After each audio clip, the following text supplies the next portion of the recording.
पशुपतिको श्रीचरण हुँदै बगेकी माता बागमतीले आज ब्रह्मनाल भन्दा पनि माथिल्लो र यहाँ 1 नम्बर र 2 नम्बरका चिता हुन्थे त्यो चितालाई आफै पखालिदिनु भएको छ र यहाँ जो अन्तिम दाह संस्कार गरिन्थ्यो शवहरूको भिड हुन्थ्यो आज त्यो देखिएको छैन किनकि यहाँ जो शवहरू थिए अब केही बेर यही रूपमा बन्ने हो भने केही समय पछाडि नै बागमती माता स्वयं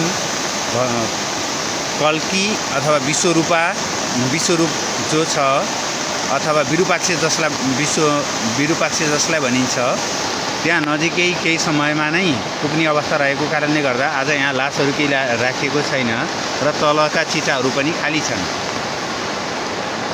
र बागमतीको प्रवाह आज निकै बढेको छ जहाँ कि सूर्यघाटबाट बागमती यसरी आफ्नो उग्र स्वरूप देखाउँदै ब्रह्मनाललाई पूर्ण रूपेण छोप्दै भगवान पशुपतिनाथको श्रीचरण नजिकैबाट प्रवाहित हुनुभएको छ। यो दृश्य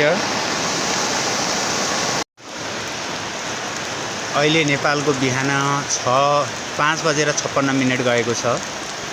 आज रातिदेखिको अविरल वर्षाको कारणले गर्दा बागमतीले आफ्नो स्वरूप प्रदर्शन गरेकी छिन्। अहिले पनि सामान्य वर्षा भइराखेको छ।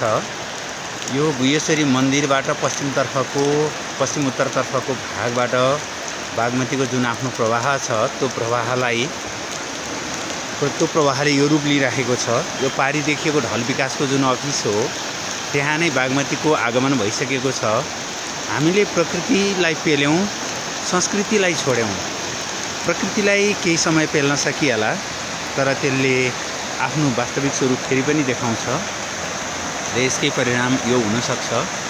बागमतीले मलाई लाग्छ धेरै वर्ष झन्डै 20 वर्षदेखि म यही क्षेत्रमा बस्दै आएको छु तर आज बागमतीको जुन असली स्वरूप देखेको छु यो स्वरूप चाहिँ बिरलै दर्शन गर्न पाइन्छ। यो कारणले गर्दा प्रकृतिलाई पेल्दा र संस्कृतिलाई छोड्दा केही समय आनन्द आउला, केही समय रमाइलो होला, केही समय मैले धेरै नै प्रगति गरेँ भन्ने अनुभूति होला। तर अन्ततगत्वा आज बागमतीले धेरै ठाउँमा अवश्य पनि आफ्नो पूर्ववत आगमनको जुन स्वरूप थियो त्यो कुन थियो भनेर उनले देखाइदिएकी छन् र यहाँसम्म यो मान्द्रो भन्दा माथि अथवा यसलाई भकारी भन्ने चलन छ, भकारी भन्दा यति माथिसम्म आएको छ यो जलप्रवाह र यो बढ्ने क्रम छ, रोकिएको छैन। एकातर्फ पानी अविरल बगिराखेको छ, परिराखेको छ भने अर्कोतर्फ हेल बढिराखेको छ।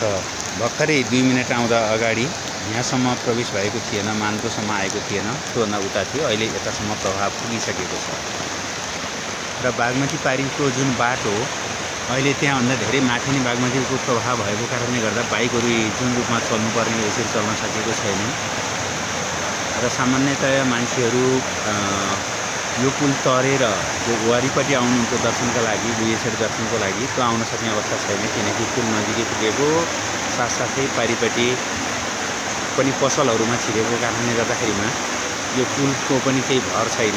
यो कारणले गर्दाखेरिमा मान्छेहरूको प्रवाह चाहिँ यहाँबाट हिँड्ने क्रम चाहिँ एकदमै कम छ।